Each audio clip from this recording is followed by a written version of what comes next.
Hello, everyone. Happy Friday the 13th.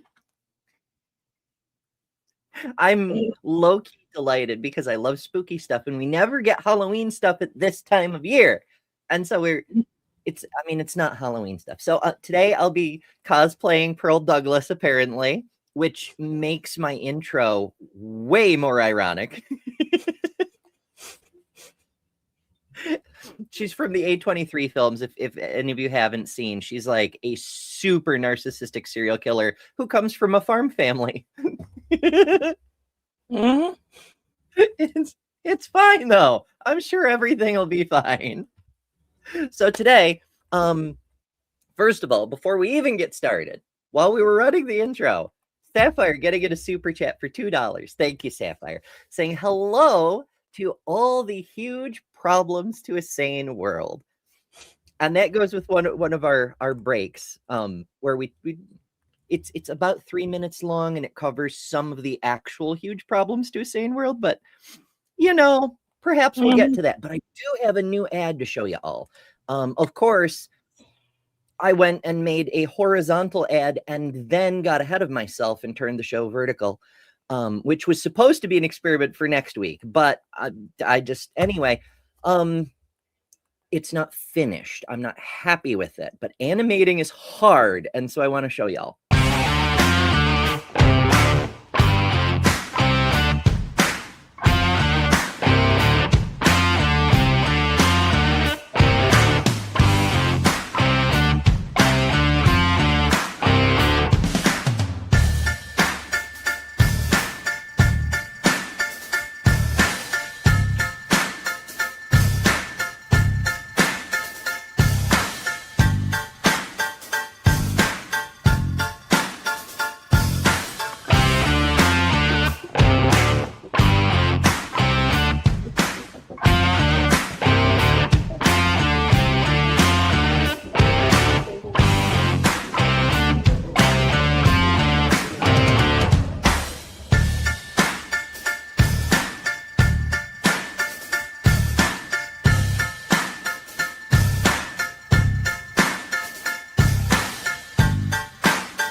Ta-da! And things.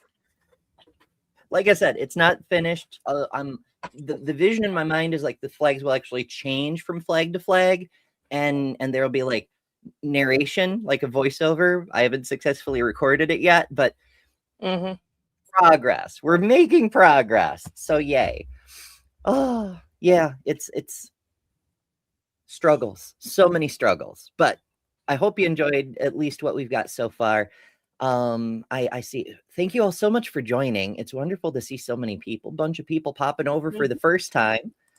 Kelly Share, hello, and Nini Baba. I don't recognize your name, but it's lovely to see y'all. And of course, some old timers like Tommy. Hello. John Hudson talking about Benny Hinseth's skills. All kinds of fun stuff. Randa's here. I'm so glad. I took the opportunity to wear earrings that Miranda made me. They're awesome. I really, really like them. So yeah, it's a bunch of things. Anyway, next week we're going to be trying to keep the stream under 60 minutes so that some of the YouTube features will work that only work on broadcasts that are under 60 minutes, at least for right now. Today, I'm going to aim in that general direction, but no promises because I didn't actually plan out this show for that purpose. So if we go over, we go over. Whatever. Anyhow, I want to play a game.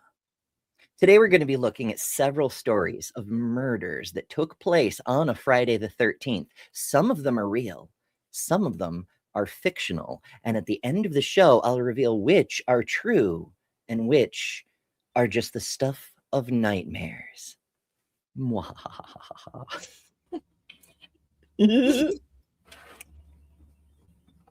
see how this goes.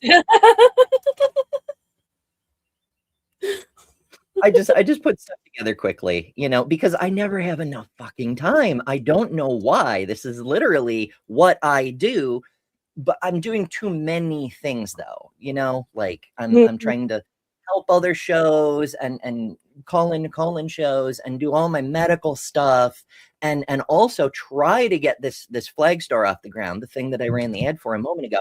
So like I'm putting so much time into the channel, but there's only so much time in a day. So, anyhow, we're doing our best here, folks. If you enjoy what we're doing here, remember to hit the subscribe button. That helps an awful lot. Hit the like, use the share. We need to get the show out there. If it's ever going to grow, we can't rely on the algorithm. And there's a bunch of ways to support the show, like super chats, for example, or become a member or gift memberships, lots of things. Or if you don't want to do YouTube stuff, there's other ways. There's Patreon, there's Ko-Fi, there's Venmo, there's Cash App. All of those are linked in the description or on the website betterthanumber.com, which is another way to get to the flag store if you want. Or you could just go to astralpride.com because that's what it's for, is to have a nice short web address people can get to quickly. Anyhow, that may have been my fastest capitalism ever. I'm proud of me. We got to do the capitalism, Yep. All right. So where the hell's the start of this story? Okay, real Friday the 13th stuff. Here we go. So this is shit. Where's the city? Where's the city? This is the city that thing happened in. Worcester. Yes, Worcester. Or Worcester. Probably Worcester. Something like that. Before the cult classic horror movie rose to fame in the 1980s, David McGreevy was also known as the real Friday the 13th killer. Now, before the movie became famous, he was called the real Friday the 13th. Okay. Also dubbed... Never mind. While I'm off subject, Kelly King, Detroit Atheist Queen, gifted 10 memberships. Thank you, Kelly. That's amazing. Those went to awesome. Kelly Shearer, Yahooligan, Raised Fist SoCal Mikey. I'm sorry, my monitor is awful. I'm doing my best here. Triceratops, Dr. Kip Davis, Trishayamada, Blaster Master, Judea 2.0, Lorena Bull, and Card Shark.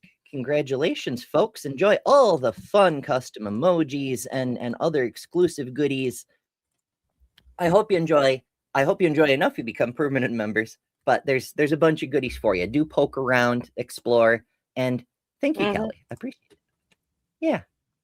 Okay. Where were I? We're doing things. It's fine.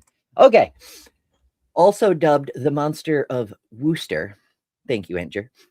McGreevy was sentenced to spend the rest of his life in an English prison for brutally murdering 3 children on Friday the 13th of April, 1973. Despite the horror of his crimes, McGreevy was released from prison in 2018, a decision the mother of the children, Elise Uri, doesn't support or understand. They said he was going in for life, and they changed it to a minimum of 20 years, but he hasn't even done 60 years, she told the BBC in June 2019. He took 3 lives, not just 1 or 2, 3. Uri added, there's other prisoners that haven't done half as bad as what he did to my children, and they haven't been put up for parole. So what has made him able to get parole? So where is David McGreevy after his early release from prison? Here's everything we know about the real Friday the 13th killer and his life today. McGreevy was convicted of murder at 21 years old after he killed Uri's 3 children: Paul, age 4, Dawn, just 2, and Samantha, 9 months, in a supposed drunken fit of rage while the mother was at work. This young man had moved in with Uri and her then husband Clive after moving out of his parents' house and regularly babysat the kids. Uri even reportedly said he was very doting. On this day, though, something changed, and McGreevy strangled Paul, cut Dawn's throat, and inflicted a compound fracture to Samantha's skull before impaling all 3 bodies of the children on the iron railings of a garden fence. He committed the crimes at their home, April 13th, 1973. Soon after police found the bodies of the children, they embarked on a hunt for McGreevy, who was missing. They found the murderer in the early hours of the next morning, walking out of town and attempting to hitch a ride. McGreevy first asked police why they were arresting him, but quickly admitted to the crimes and said he killed the kids because the baby would not stop crying. After a very brief trial, which reportedly lasted 8 minutes, McGreevy was sentenced to life in prison for the violent murders. McGreevy is also known as the Friday the 13th Killer because his crimes took place on Friday, April 13th. His moniker has no known relation to the Friday the 13th movie franchise, which began 7 years after McGreevy's triple homicide in 1980. Which makes one wonder why they called him that, but okay. McGreevy is also considered the monster of Worcester for having murdered the children in such a grisly fashion. So he spent 45 years in prison after he was convicted in June 1973. Remember, the murders were in April 1973. This is like the fastest any justice system has ever worked on a capital case. Initially sentenced to life, he was cleared for release in December 2018 when a parole board determined he had changed considerably during his decades spent imprisoned, according to the BBC. McCready appealed for release from prison several times over the decades, with previous appeals denied in 2007, 2013, and 2016. Amid his prison sentence, McGreevy was under an anonymity order so that he could not be named, potentially suffering violence from the other prisoners and disrupting the parole process. He was first granted anonymity in 2009, but several UK newspapers challenged the order, and a High Court judge allowed him to be named in 2013. During his imprisonment, McGreevy was threatened and physically attacked many times, preventing officials from moving him to less isolated settings. He had effectively had to stay in solitary, the poor baby.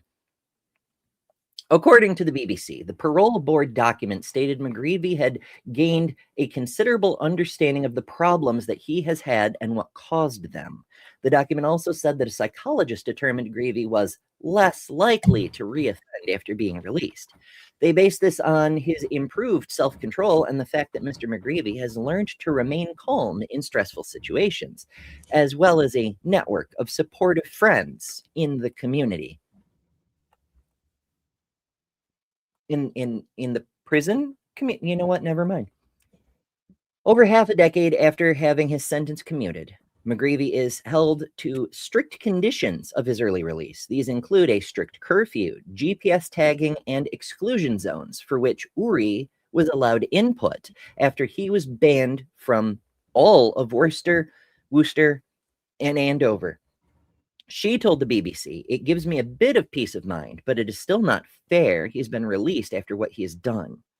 If McGreevy violates any of his parole conditions, he will face additional prison time." That kind of turned into a news report, I suppose. I don't know. What are your thoughts, Lil? Honestly, yeah, he should still be in prison for that. He shouldn't have been released, but I was on the jury. So. I mean, I get why the jury, because like this isn't just a baby wouldn't stop crying situation. This is he killed This is all yeah, the children, and then put their bodies on spikes. Yeah. What the fuck? yeah. Yeah, there's no way he should have been released ever. As Jester puts it, why must I awake? That's fair. That's very fair. Mhm. Bloody hell. But Jester, on the good news side, has been a member for 31 months. Woohoo! That's a lot of months. Thank you, Jester. Thank you.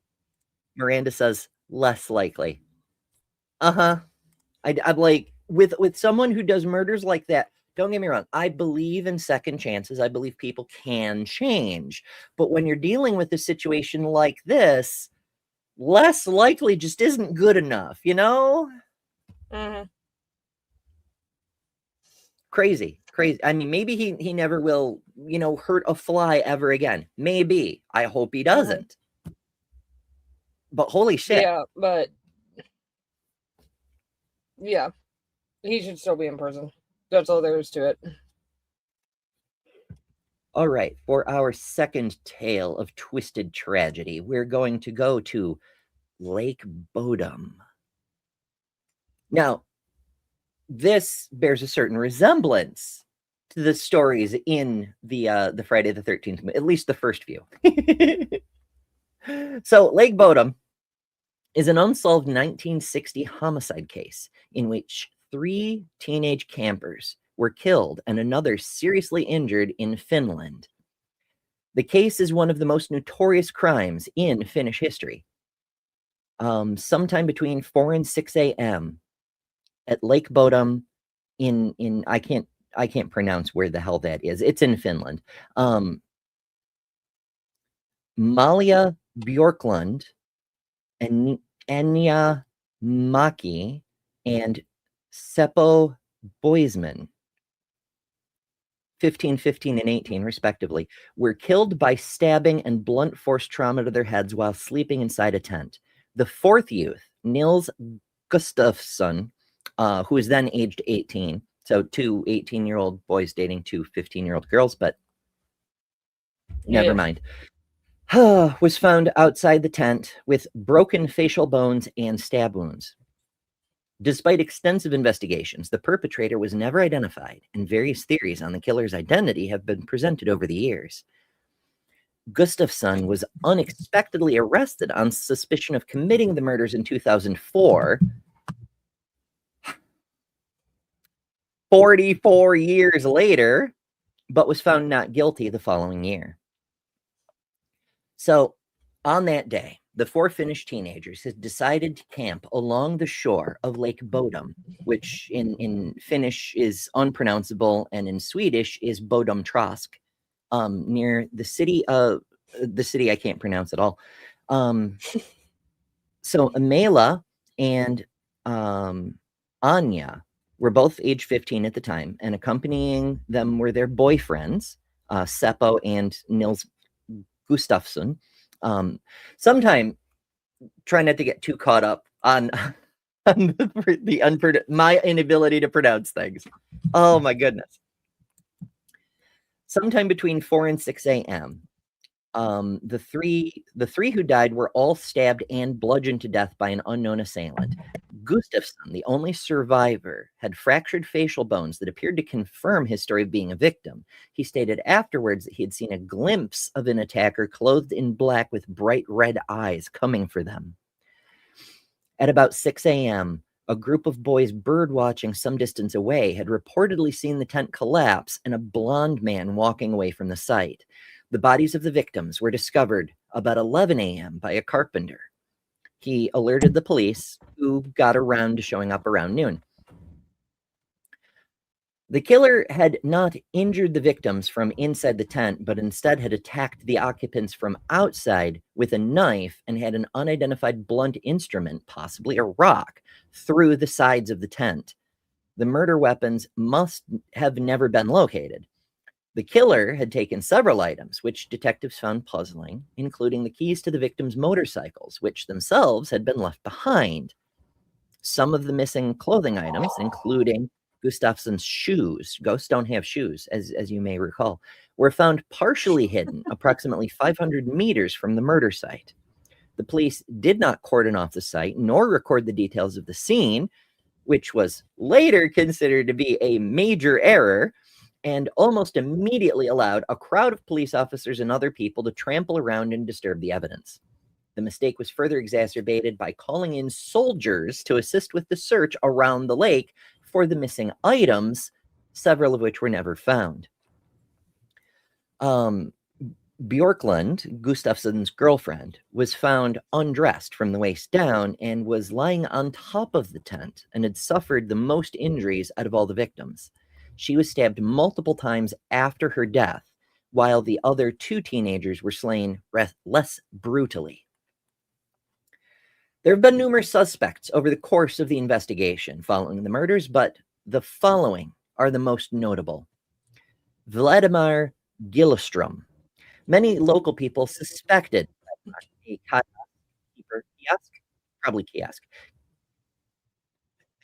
keeper and hostile towards those kids in particular.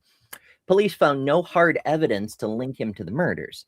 They were skeptical of supposed confessions he was said to have made because they consider him disturbed. He drowned in Lake Bodom in 1969, most likely by suicide. Because the police around there really on their game. The people in the town knew that he was violent, cut down tents, threw rocks at people who came onto his street, and some later said that it was him they saw coming back from the murder scene, but they were too afraid of him to call the police about it. A book released in 2006 brings up the theory in detail. The book also claims that the police almost immediately ignored much more evidence that was previously unknown to the public because of language barriers, among other things. Hans Assmann.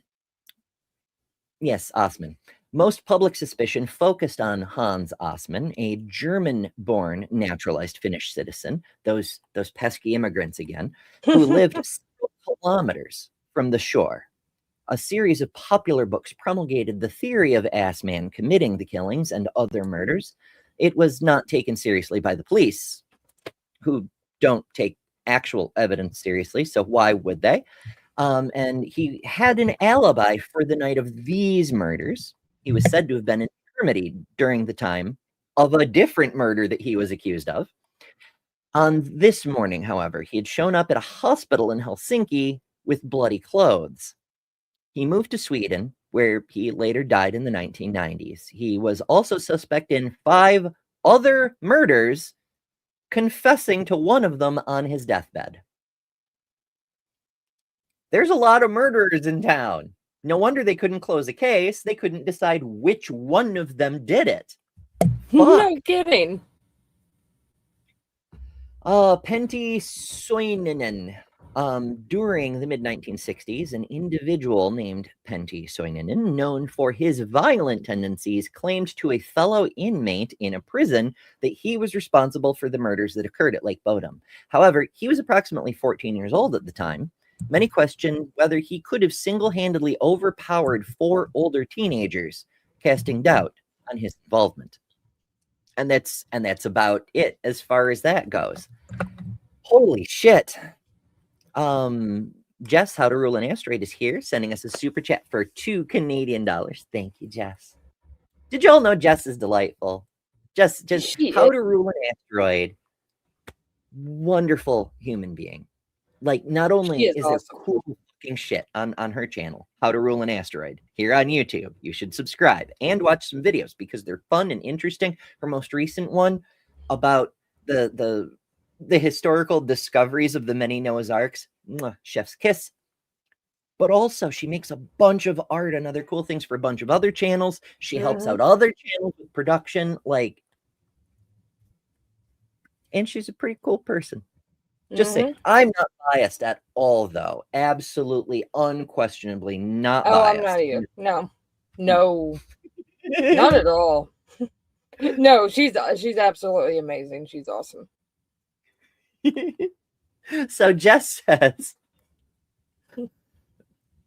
I'm having trouble pronouncing things today, and she gives me this word. Oh my God. paraskevidecatriophobia, and 13 people at Last Supper. I know that's not quite the fear of Friday the 13th, or maybe it's, I don't know. I'm not sure. It's a secret. If you can decipher it, let me know. I do have a little teeny bit of Friday the 13th lore with me, though. Okay, go for it. We'll this take a little tattoo break right here is a 13. And in Dallas, where I got it, on Friday the 13th, one of the tattoo studios down there, you can get any of the 13s, and there's like 300 or so, but you can get any of the 13s for $13 plus $7 good luck. So it's $20. I got this 20 years ago on Friday the 13th. And Kat Von D's husband at the time is the one who did this. He did 4 that night, and me and my ex were one of the 2 people that got this done by, I think his name's Oliver Peck. But he's he was pretty well known in the tattoo world at the time. So that's my Friday the 13th story. Hell yeah. Goodies and also fun things. I don't know. I just I love Friday the 13th. Since it randomly comes to mind, I've mentioned before that I have a tattoo on my back that y'all can never freaking see. You actually can see it in this outfit. So I will try to get an angle to show it off. Oh, that's awesome. Yeah. Yeah. That's from my witchy times. That's awesome. Yeah, I've got one on my back that I'd never show off because you never see my back. No, it's not hard. But yeah. So hooray. All right, we will take a short break since Sapphire was asking about huge problems to a sane world. I haven't played that in a minute. It's also set up for vertical, so bear with me. But yeah, reality is terrifying. Here's why. I have a problem with this stuff being normalized across the spectrum, and specifically, like, why push this on kids? Why introduce this to kids? It's better because it's better. How though? Yeah, because it's better. Can you make an argument for it? Sure, because it's better. In what ways? The ways in which it's better. I am a depraved wretch. I am a great sinner. I'm a worm, completely undeserving of any love or any grace. I'm nothing. I'm nothing. You're incapable of being a good person. You're an evil person. You're a terrible person. At the core fabric of who you are. That's why we need laws. We need laws because we're bad people. All of us are bad people. You can't spell Pride Month without demon. PRIDEMONTH. If we don't know who the women are, because there are just people, then we won't be able to pull the women up to equality with men. We have to try to limit the harm. And that means reducing or keeping down the number of people who transition. And that's for 2 reasons. One of them is that every one of those people is a person who's been damaged. But the second one is every one of those people is basically, a huge problem to a sane world. Transgenderism must be eradicated. Carl, that kills people. The LGBT, transgender, grooming our children's minds is a national security threat. We need to hold people for treason, start having some public hearings, and start executing people. I will use whatever gives me victory. I don't care about the truth, and I don't care about the law. I care about one thing, the control. But then they rigged the election, and now we won, so I'm going to be your president. Then what happened is they rigged the election, and I became president, so that was a good thing. I agreed with many, many things you said during, in fact, probably more than most other candidates when you were running for president, but I still would not have voted for you because you're an Indian. I just want to say I feel good about the Republican Party. I feel good about where we're going as a nation. We're killing all the right people and we're cutting your taxes. It was actually a tremendous blessing to these children for them to be killed and go to heaven and be with God. If they die, they die. How about we all come together and say, let's stop attacking pedophiles? Stop letting people pressure you into thinking, I want to be ignorant, honestly. Being a Christian doesn't exclude us from experiencing spiritual dryness. We're bad people. All of us are bad people. But you know who's not a bad person? Perfect segue. Sapphire, who gifted 5 Ember ships. Holy crow. Thank you, Sapphire. Those went to Hill Hugger. My apologies for mispronouncing things as always. I'm American. We don't do, yeah. Lajos Kozak, Mage Grey Wolf, What the Beck, and Jessevism, maybe. Jesse VSM. I can't read. I'm so sorry, but congratulations. Enjoy all the fun custom emojis, including the Ember emoji and the Lil emoji and the garlic bread emoji and all sorts of other. We've got a bunch. But also there's a ton of other benefits like, member exclusive content, member only live streams, bunches and bunches and bunches of stuff. So I hope you enjoy. I hope you become permanent members and thank you, Sapphire. I appreciate that. Yay. Okay. So we're on to our third Friday the 13th story. Dun dun dun. So this is who the fuck is this? I think this is called Kenneth Milner. So 35 years ago, a violent crime spree ripped through the town of Panhandle, Texas. Yes, a town named Panhandle in Texas. Don't let people name things. Humans are bad at naming things. A survivor of Kenneth Milner's attacks is sharing his story. Quote, I want him to stay there for the rest of his life. If he gets out, I firmly believe he'll kill again. Sociopaths, they don't change. And that's what he is, said Ken Williams, survivor of the Friday the 13th shooting. On Friday, July 13th, 1990, Kenneth Glenn Milner showed up to the home of Panhandle High School principal Ken Williams. Quote, and when I looked through the peephole, I saw yellow eyes. That's all I saw. And I thought, no, that can't be right. So I kind of blinked my eyes and looked back through, and I saw the yellow eyes again. But then I saw Glenn Milner, the man that was standing there. Almost like a demon. What happened next would change his life forever. Quote, and he raised it up at that point and shot me through the door. And when he shot through the door, he hit me here and in my leg. Right up here. And the bad thing about it was my metal door caused shrapnel. So I still have 52 pieces of metal all through my lower section of my intestinal tract area. Milner left the home with Williams bleeding on the floor.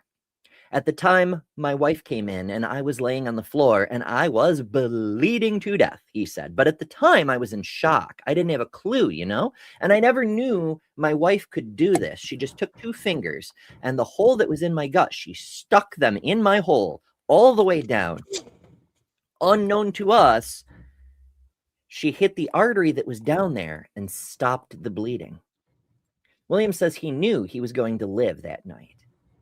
After that, I was laying on a gurney, and they were fixing to take me to the OR, and they were pushing me, and then everything went white, he said. The bright white light overcame me, and it was the most beautiful thing I ever felt in my life, and I believed God was putting his hand on me and saying, you're going to be okay, and I knew at that time I was going to live.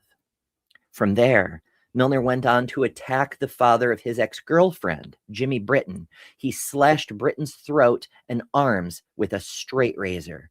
He then took 17-year-old Frankie Garcia to an abandoned barn where he killed him in a satanic ritual.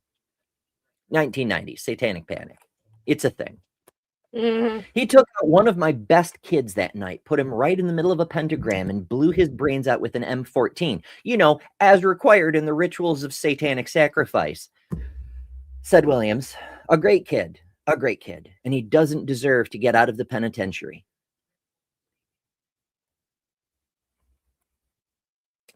Have I forgiven him? As a Christian, yes, but that doesn't mean I want him out of the penitentiary. Milner confessed to these crimes and was sentenced to life in prison, even though Texas famously enjoys the death penalty. Never mind. Since that day, Williams has had over 40 surgeries, and he says he lives in pain every day. A thing that some of us can very fucking much relate to. I worry more about my family than I do me, he said. I've had over 40 surgeries because of it. I'm fixing to have another one.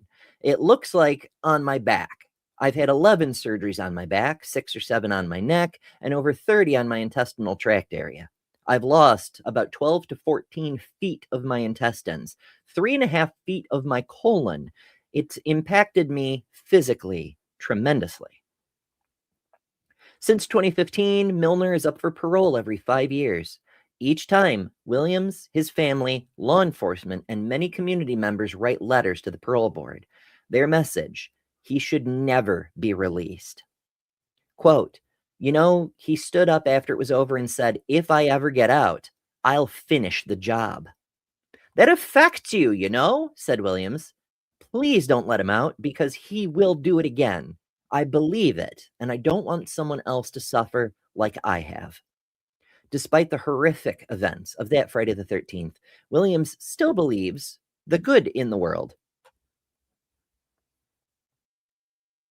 You know, everywhere we go, there's going to be somebody that can ruin your life. You can be coming out of a grocery store and something happens. It may change you, but don't let it change who you are. Don't let it keep you from believing the world is good and that you can get up every day and do something for somebody that will impact their life for good.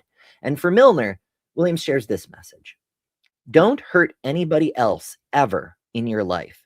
You may be sitting there laughing at what you've done to me. I don't know what you're thinking.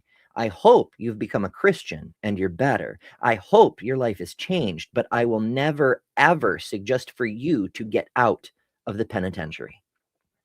On September 12th, the parole board denied Milner's parole. The board said the record indicated his offense had elements of brutality, violence, and assaultive behavior. Very astute of those board members, I dare say. The board said he poses a continuing threat to public safety. He will be up for review again in 2030. That's a great story. But you know what doesn't suck as much as that? Kelly King, Detroit Atheist Queen, has been a member for 5 months. Woohoo! Hell yeah. And you too could be a member. And one of the perks of memberships is free. I think it's monthly member chats, all kinds of things. But yeah, 5 months. Fuck yeah. Kelly says, I've been absent this week. Got the sniffles. It's true. It happens. I mean, I've been sick a few times myself. I just take a lot more painkillers and then I just do a show as a loopy person. It's not fine, but we do what we gotta, you know? But I appreciate you and I hope you feel better soon. Kelly does have a bunch of stuff coming up. I can't remember all of it, but she has a channel at that address, Detroit Atheist Queen 24/7. Go check it out. Yeah, she has a some of lot that of good stuff coming out. Fucking cool. She had Glenda Jordan on the other day talking about poly stuff. That was awesome. She's doing a secular activism series. She's doing an intimacy series. She's talking to all sorts of interesting people. So make sure you check that out. Hell yeah. Yeah. Any thoughts on this one, Lil? One, because there's twice that he said in there fixing. It's not fixing, it's fixing with no G. It's Texan. I know my fix it. accent was awful, but I kept getting confused by like the tenses and who the fuck was being talked about, because like that was a quote from that principal where he goes, he was a great kid. Fuck him, never let him out of prison. I'm like, yeah, what? Did you just call the murderer a great kid? I thought we were talking about the other. Like what? Yeah. Ah. And the only other thing is, just because someone's a Christian does not mean they're a good person at all. I mean, if first of all, what he did, not a satanic ritual, obviously, but also that's not what Satanists do. I'm a member of the Satanic Temple myself. Like, it's non-theist. If you want to believe in a Satan, you have to be a Christian, because the Christians are the only ones that believe in Satan, at least Satan the way the Christians mean. Mm-hmm. Yeah. Ay. It's nutty, but this is the world we live in. Of course, now they're afraid of women and minorities, and especially minority women. Mm-hmm. It's not Satanists that are the problem. It's these damn feminists. They're killing all the babies.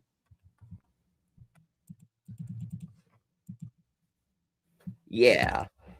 All right. So our final tale for today comes to us from the San Diego region. In a dramatic turn in 2 high-profile murder cases. Notice that every murder case is high profile now that the media's figured out that's a buzzword.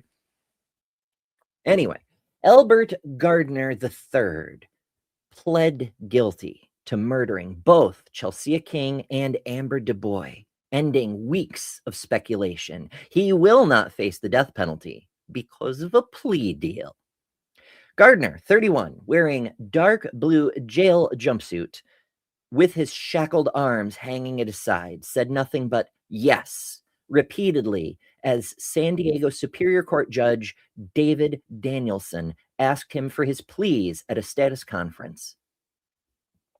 He pled guilty to kidnapping, to raping, to stabbing Amber 1.5 hours after he met her. He also admitted dragging Chelsea to a remote area where he raped, strangled, and buried her, and pleaded guilty to attempting to rape another woman who was jogging in Rancho Bernardo Community Park last year.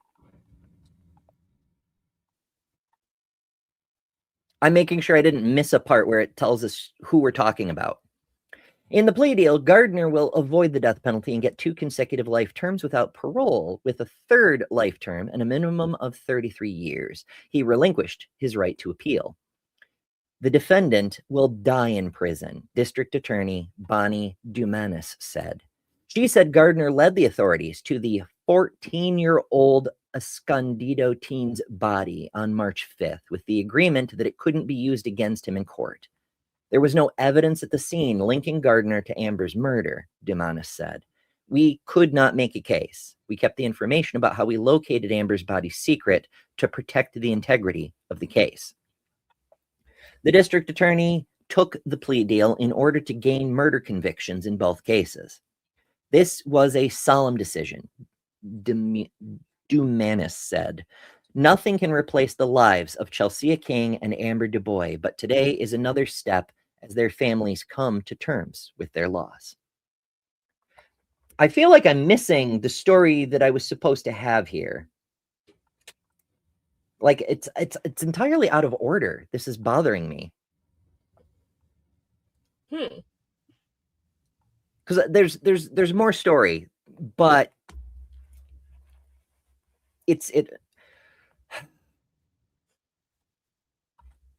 did I copy? I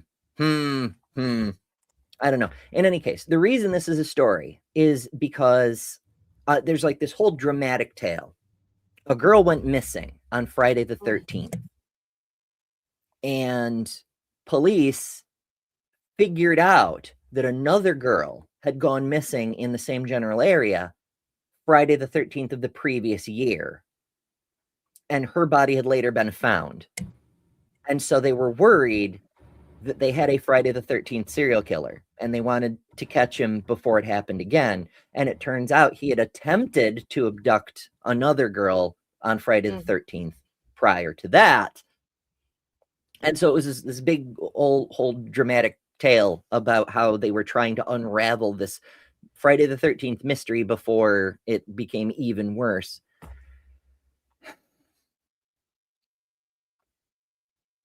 I had like this whole, narrative build up, and it's frustrating. All right. Anyway, I'll finish the damn story. It's not what I wanted it to be,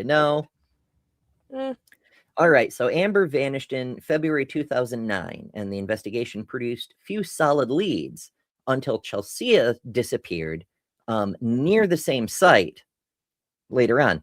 Gardner was arrested 3 days later and initially pled not guilty to murdering Chelsea. But once Chelsea's body was discovered in a shallow lakeside grave after a massive search, prosecutors say Gardner was linked to the crime by DNA found on Chelsea's clothing. Amber Du Bois's bones were discovered later that month in a rugged, remote area north of San Diego. She vanished with a $200 check to purchase a lamb that she wanted to raise for future farmers of America. The check was never cashed. Search warrant documents posted online by Los Angeles radio station KFI 640 AM show investigators removed a number of items from John Gardner's home on March 9th, including shovels, pickaxes, digging tools, and articles of clothing, just days after police found the body of Amber Du Bois. Among them was an affidavit where investigators listed specific items they were searching for in a search of Gardner's Lake Elsinore home, including rope, tape, handcuffs, and other restraining devices, human hair, tissue or fluids, jeans, sneakers, and several shirts, including a black t-shirt with writing that said Hard Rock Cafe Baghdad on the front with Farsi script underneath. Farsi is a language, not... The way that it's written in the story is it's Farsi as if it were fairy with weird letters. It just...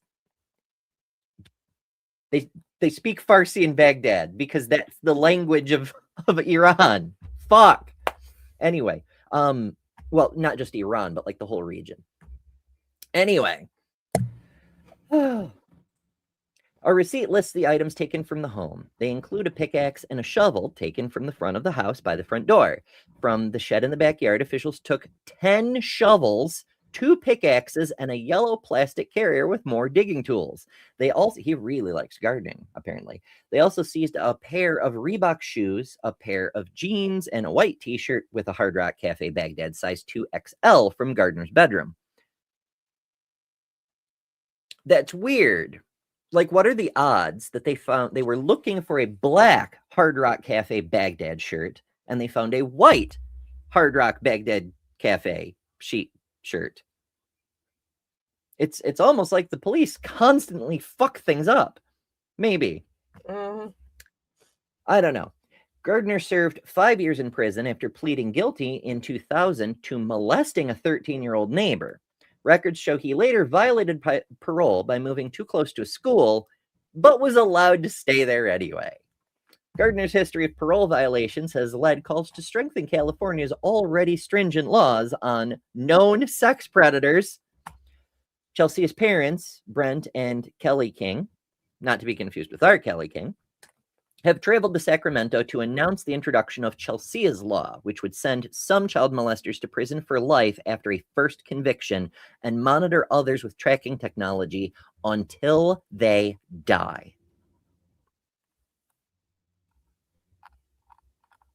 All right. So that was a fucked up story. What are your thoughts, Lil? Oh, God, like... Why don't offer the dude a plea deal? Don't do it.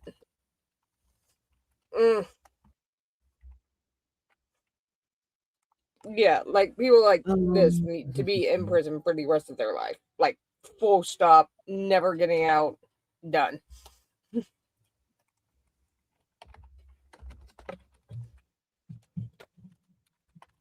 It's very difficult because on principle, I believe in second chances and that people can be better. Mm-hmm. But I don't know, like, what do we mean by people? I struggle with that in cases like this, because if someone did anything like that to any of my children, there's like a higher order principle to protect your children and the children of your community more broadly, and at like the same, you feel it less intensely, but it's the same order of magnitude, and it makes me want to not give them second chances, you know? Yeah. In a rather sort of intensely revengeful kind of way. Mm-hmm. Yeah, I get it. Let's see, what would we characterize this one as? I don't even know how to categorize this thing, because I'm trying to put together a poll so we can folks can vote. But I'm not sure. Like the first one, child impaler. The second one, tent stabber. The third one, Satanic killer.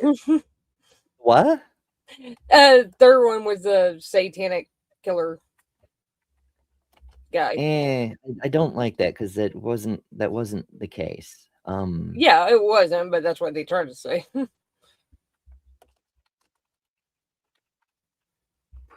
The unprincipled principal shooter.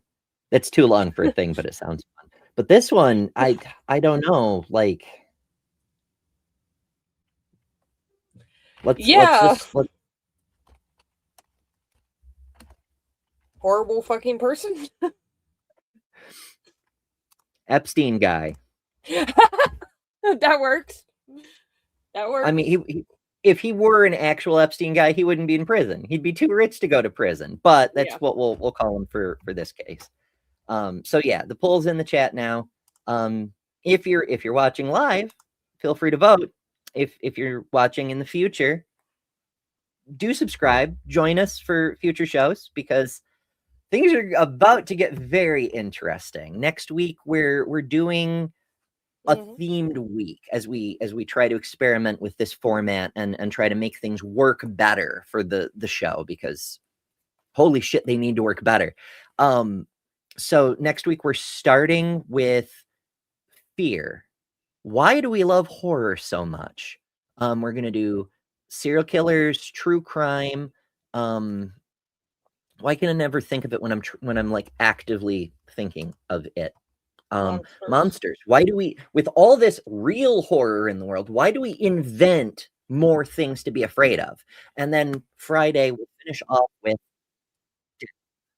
why do we dream up horrible afterlives to torment us with nightmares about what comes after we finally escape from the real horrors in the real world? Why do we do that? What the hell? And also it'll be the equinox. But tonight, later tonight, Dr. Ben will be over. We're concluding our Bible study, No True Woman, which is, as you might guess, about a bunch of women doing a Bible study about how much women suck. It's all the purity culture. It's all the internalized misogyny. And we're finishing it tonight. So do join us. And even if you're horrified by that, because horror, Friday the 13th, we'll be going over to Dr. Ben's after that show for some trivia to lighten things up. The show will automatically take you over there. So I hope you do join us. We try to make it silly and fun. It is horrible content, but it's also pretty fun. And you know what else is pretty fun? Jess sent us a super chat for $5 Canadian. Jess says, just random affection in Jess's general direction. Jess says, phony asophobia, I'm again pronouncing things, is the irrational or paralyzing fear of murderers, serial killers, or being murdered. I have had that fear. It's not like a chronic condition, but I have definitely had that fear. It's cool that there's a name. Why? I don't know. I just work here. But thank you, Jess. I very much appreciate it. All right, Lil. I'm fixing to end our tally here. But do you have I'm a up guess? here. Yeah, I know which one it is. Oh, do you? Yeah. All right. I'll I knew I'll for end the the minute you poll. said it. Okay. Which do you think? It's the tent. The tent killer. It's a movie. Why do you say that? It's a movie. I've seen it. Well, just because you've seen a movie about it doesn't necessarily mean it's false. There are a lot of movies based on a true story. I remember the Panhandle one in the news. The first one I've heard about, and I'm pretty sure I've heard about the last guy too, like in the news. So I read a lot of news. I've noticed that about you. You have. All right. So the poll is technically inconclusive. Nobody thinks the child impaler is fake. 9% think the tent stabber is fake. 45% think it's a tie. 45% and 45% for the Epstein guy and the principal shooter. Lil, you actually are correct, but for the wrong reasons. It's the tent stabber guy in Lake Bodom, Finland. That did really happen, but not on a Friday the 13th. It just bears so much similarity to the Friday the 13th story. It's a movie though. I That's mean, gotta be I'm sure they made a movie about it, but it really did happen. If oh, okay, there's Deviant. I'm like, if the tent stabber's fake, my future father-in-law is a liar.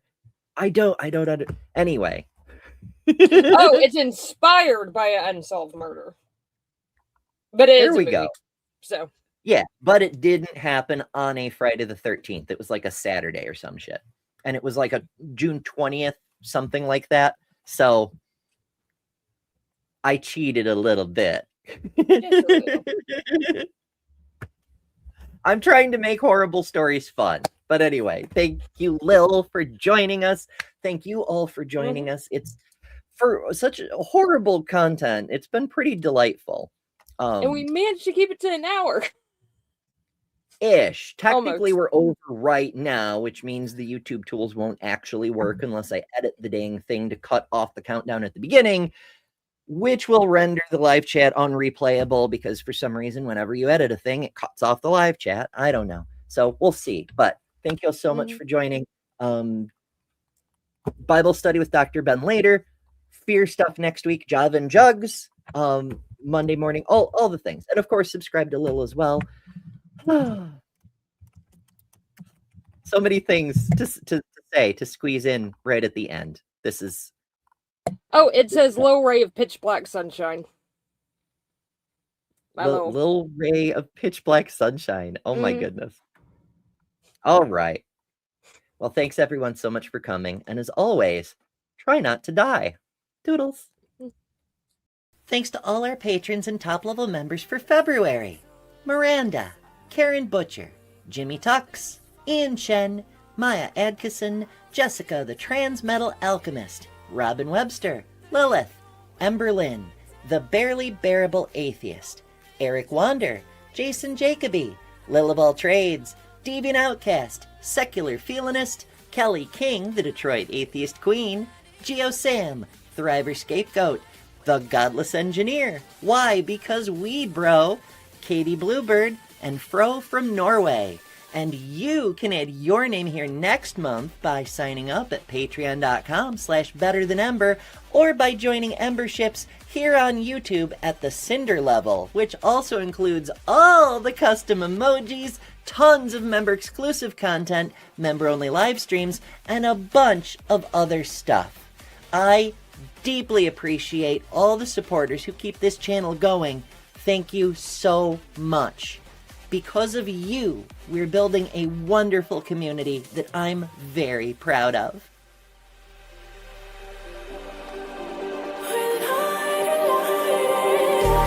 Just like a spark that's breaking